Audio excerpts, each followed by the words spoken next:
In the fast-paced world of modern finance, ethical considerations often fall by the wayside.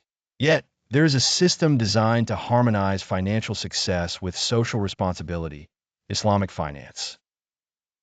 This approach is rooted in the principles of fairness, transparency, and the prohibition of exploitation.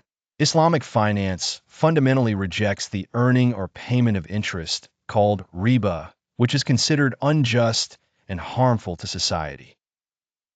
Instead, wealth is built through shared risk and real economic activity.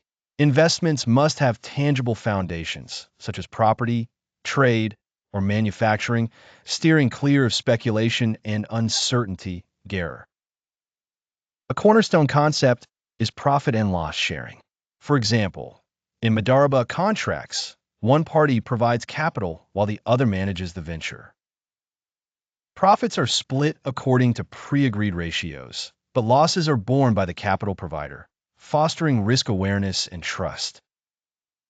Another popular arrangement, musharakah, involves both parties contributing funds and participating in management, with profits and losses shared based on investment. Islamic financial institutions also avoid industries like alcohol, gambling, and tobacco, aligning investments with moral values.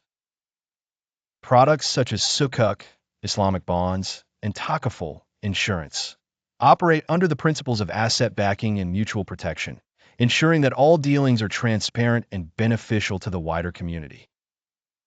For individuals, Islamic finance offers an inclusive pathway to grow wealth without compromising religious or ethical convictions.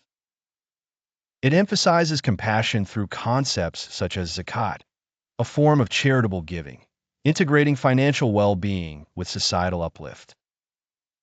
In today's interconnected world, Islamic finance stands out as a model that not only builds wealth, but also strengthens ethical responsibility, economic stability, and social justice.